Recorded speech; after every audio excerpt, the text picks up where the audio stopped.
Somewhere above this savanna, inside a hollow tree, 3 eggs are about to be attacked. High in the hollow of an old acacia, 15 feet above the ground, a small cavity holds 3 white eggs, speckled with brown. This is a yellow-billed oxpecker nest, lined carefully with hair plucked from the very same buffalo and giraffes these birds feed on daily. For nearly 2 weeks, one of the parent birds has barely left this spot, keeping the eggs warm, guarding the narrow entrance. Today, both parents are away, out on a nearby buffalo, feeding, restoring the energy this kind of constant vigilance demands. It's a risk every breeding pair takes. Leave the nest unguarded for even a few minutes, and anything could happen. The tree stands quiet, undisturbed, for now. Nest predation is one of the greatest threats these birds face, not from lions, not from hawks, but from something far more patient, far more silent, and far better suited to reaching a cavity 15 feet off the ground. At the base of the tree, a shape moves through the dry grass. A boomslang, a slender, tree-dwelling snake, one of the most capable climbers in the entire ecosystem, has caught the scent of something worth investigating. Eggs. Unattended, unguarded, and exactly where its senses are telling it to go. It reaches the trunk and begins to climb. Unlike a ground predator, this snake doesn't need to break down a door or force its way in. It simply needs to reach the opening. And once it does, 3 eggs sitting in an open cavity offer no real defense at all. What the snake doesn't know is that oxpeckers are almost never truly out of range of each other. A short distance away on the back of a grazing buffalo, one of the parent birds lifts its head. A flicker of movement. A change in the air, an instinct built over generations of exactly this kind of ambush, pulls its attention toward the tree line. Within seconds, the second parent lifts off the same buffalo, wings beating hard toward the nest tree. But they won't be alone for long. Oxpeckers don't fight alone when it matters.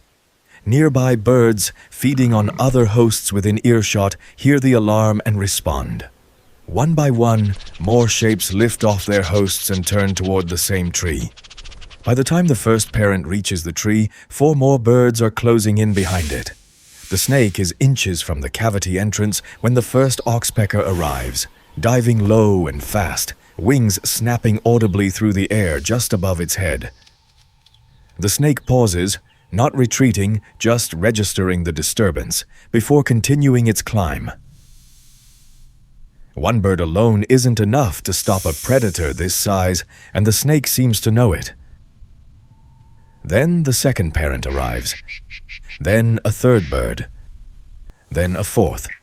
What follows isn't a single dramatic strike. It's relentless, coordinated harassment. The birds take turns diving close to the snake's head, screeching, pulling back just before contact, then diving again from a different angle. No single bird is strong enough to physically overpower a snake this size, but 5 of them, working together, can make every single moment unbearable. The snake's climb slows. It coils tighter against the trunk, head swiveling to track the nearest threat, but there are too many angles to cover at once. Every time it turns toward one bird, another dives from behind. Despite the chaos, the snake doesn't retreat. It's close now. Close enough that a single successful strike upward could still reach the cavity entrance. The bird is gone before the strike lands, barely. A near miss, close enough that loose feathers drift down past the trunk. This is the real risk in mobbing behavior. It isn't safe. Every dive, every close pass carries genuine danger. But retreating now means losing the nest entirely, and for these birds, that risk is worth taking.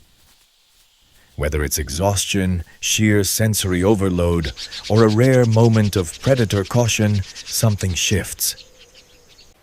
The snake begins to move, not upward toward the cavity, but sideways along the branch, then slowly, deliberately back down the trunk. The birds don't stop. They continue diving, continue screeching, escorting the retreat rather than trusting it. A predator given room to reconsider is a predator that might climb again the moment the birds relax. Foot by foot, the snake descends, the mobbing birds tracking every movement until it finally reaches the ground and disappears into the tall grass at the base of the tree. The immediate threat is gone, but the birds don't return to the nest right away. Two remain circling above the tree, scanning the grass below, watching for any sign the snake might attempt a second approach from a different angle. Minutes pass this way, cautious, watchful. Eventually, one parent lands back at the cavity entrance, disappearing inside for a long moment before emerging again. The eggs are undisturbed 3, exactly as they were left. By late afternoon, the parent birds have resumed their usual rhythm, one incubating, one outfeeding, the tree quiet again, the danger past for now. Below, in the grass, the snake has already moved on, searching for an easier opportunity elsewhere. It will try again on this nest or another. That's simply how this ecosystem works.